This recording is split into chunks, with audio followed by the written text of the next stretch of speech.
hipotensi ada penyuluhan tentang hipotensia ya, atau darah rendah.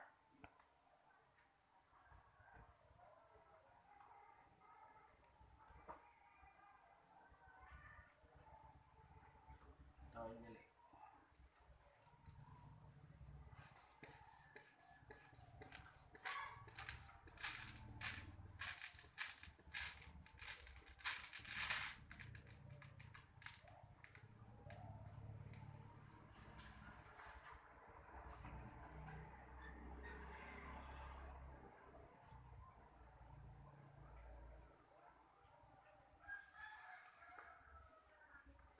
sama kan darahnya 90 ke 70 le rendah.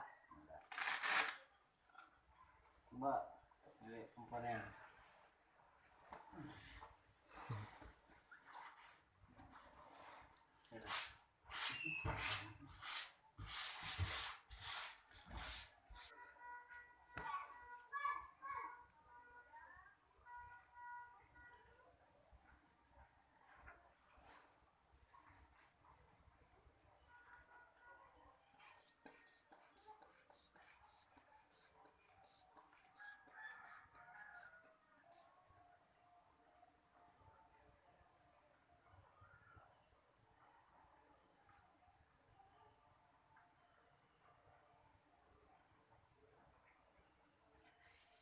Kalau liliknya 110. berarti pangga. Assalamualaikum warahmatullahi wabarakatuh. Jelas nggak suaranya? Jelas kan? Jelas ya. Nah, baik, Le, apa manggilnya? Biar enak aja lah. Le ya. Nah, di sini kan Nyopi ini mau memberikan Penkes, pendidikan kesehatan. Itu tentang hipotensi. Hipotensi itu tekanan darah rendah. Kampusnya itu Universitas Muhammadiyah Kerso Lampung, program studi profesionals. Punya nggak lama kok. Sebelum kita mulai, Lele tahu nggak hipotensi itu apa? Atau hipotensi itu darah rendah yang terjadi penurunan yang mencapai darahnya itu 90/70. Nah, itu dikatakan darah rendah. Kalau normalnya kan darah itu 120/80. Nah, dikatakan rendah ketika di bawah dari 100. Nah, seperti 90/70 atau 90/80/70. Nah, penyebab hipotensi itu ada banyak. Sebelumnya udah tahu belum penyebabnya? Belum. Nah, penyebab hipotensi itu yang pertama dehidrasi. Dehidrasi itu kekurangan cairan di dalam tubuh itu berkurang. Nah, itu dehidrasi itu bisa menyebabkan tekanan darah rendah. Karena apa? Karena tubuh yang kurang cairan. Darah itu kan membawa darah itu kan cairan nih, untuk menyebarkan ke seluruh tubuh, atau darah itu kan membawa oksigen. Kalau cairannya di tubuh ini berkurang atau dehidrasi, maka oksigen di seluruh tubuh juga berkurang, maka bisa menyebabkan tekanan darah itu menurun atau rendah. Yang kedua, kurang tidur. Kalau tidur biasa kan 8 jam, 7 jam. Kurang dari 8 jam, 7 jam, kayak cuma 3 jam, 4 jam. Nah, itu bisa membuat tekanan darah itu rendah. Karena kurang tidur kan mengakibatkan lesu, lemah, kemudian konsentrasi pasti berkurang, oksigen juga pasti berkurang, karena itu tadi kurangnya tidur menghambat kerja jantung. Maka kerja jantung itu bisa lemah dan mengalirkan darah ke seluruh tubuh itu juga lemah.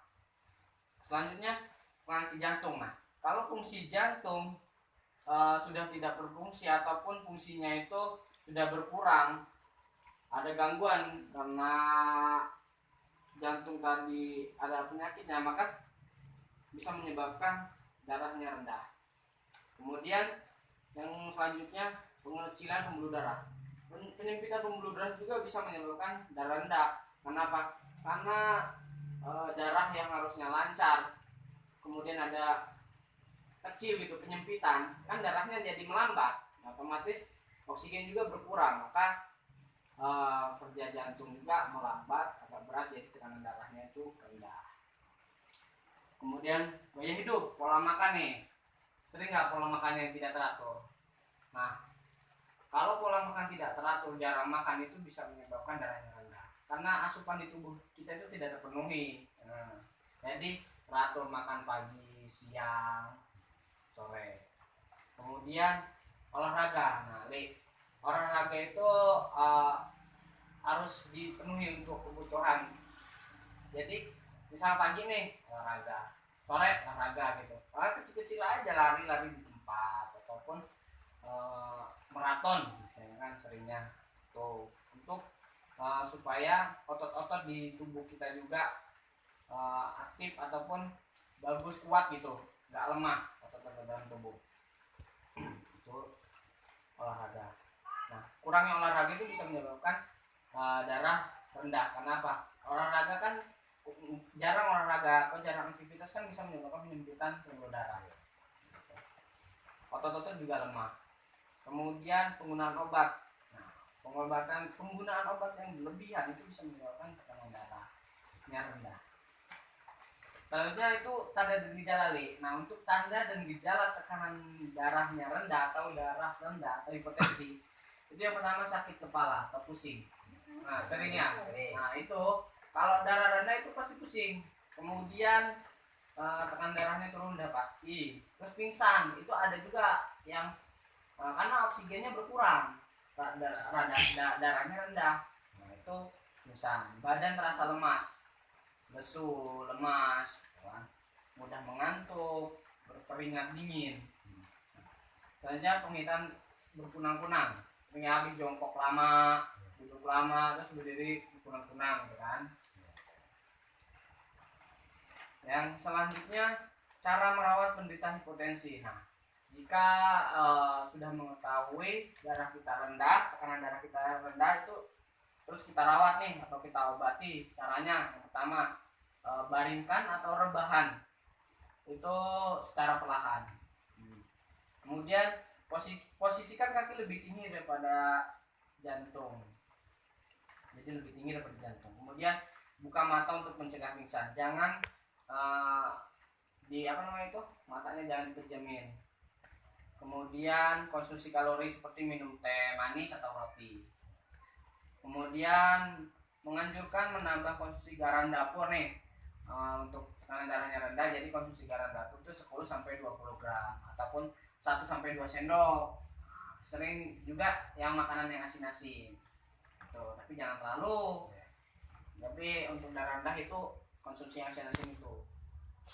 Yang selanjutnya, tidak diobati nih darah rendah, akan bisa menyebabkan atau berdampak atau ada komplikasinya, itu bisa terjadi penyakit jantung, tekanan darah rendah ini.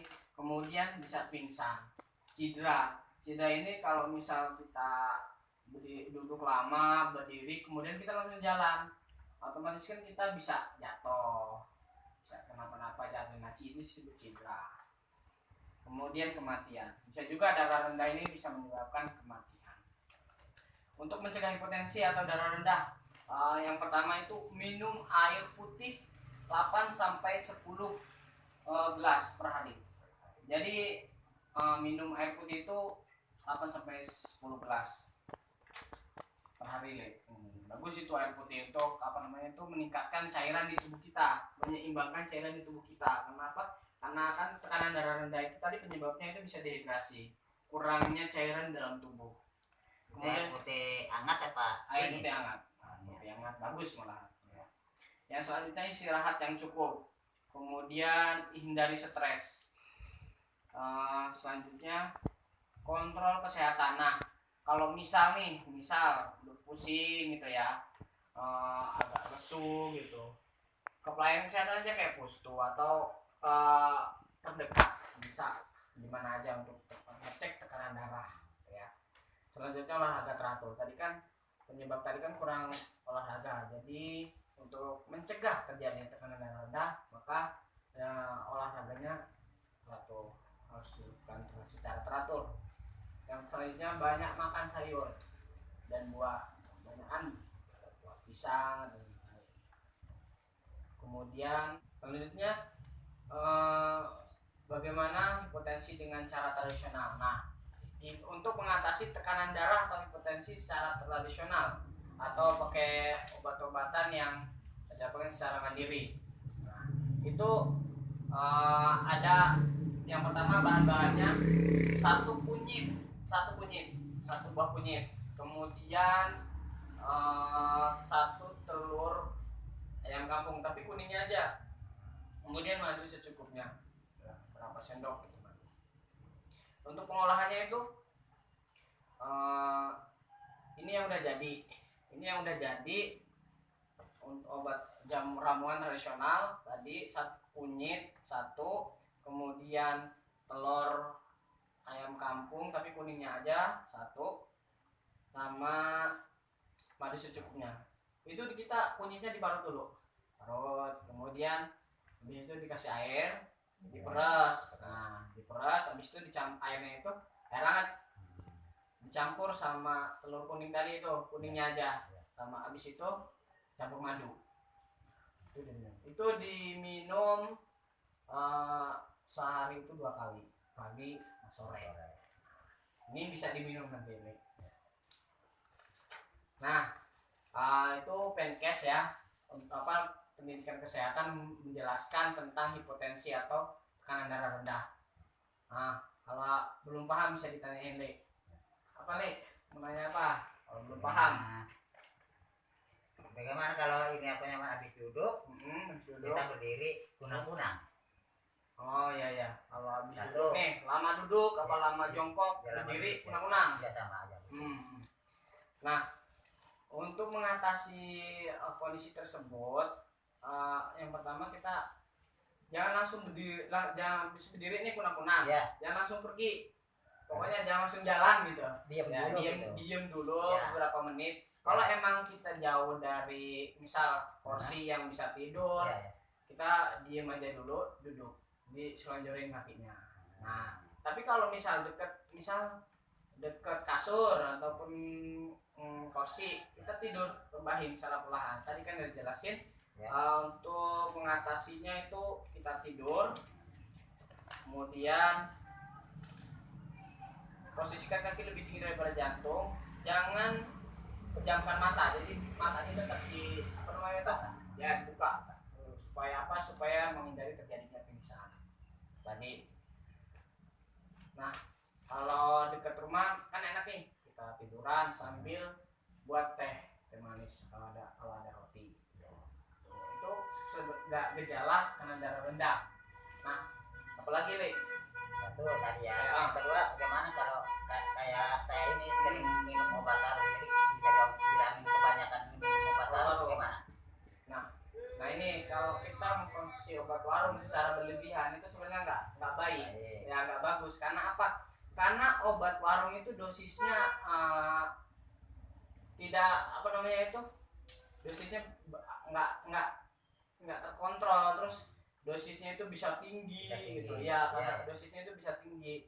Lebih baik kita kalau misalnya sakit ke pelayanan kesehatan terdekat itu kayak puskes pembantu kan ada sih. Nah, tempat Bu Asna, jadi mending ke situ. Nanti kan minta obatnya sekalian, obat sakit, nanti kan dikasih obat juga sakitnya atau kondisinya apa. Daripada kita beli obat warung terus, karena obat warung itu kita nggak tahu kadaluarsanya. Ya, emang benar. Nah, terus habis itu habis kadaluarsanya dosisnya itu kita nggak tahu, ada yang tinggi, nanti kalau udah ketergantungan susah, maunya obat itu aja karena udah ngerasain sembuh gitu. Karena nggak baik. Nah itu pakai dosis yang rendah, nggak ngefek karena yang udah lalu. Kalau sakit minum obat itu gitu, jadi nggak bagus gitu. Mending ke pelayanan kesehatan daripada obat warung. Merek dagangnya aja kan nggak boleh gitu. Lagi deh, udah cukup 2 itu aja. Nah, ini ada leaflet udah baca-baca tentang hipotensi. Nah ini kalau mau minum sedikit, ini nggak apa-apa. Habisin. Hah? Habisin nggak? Setengah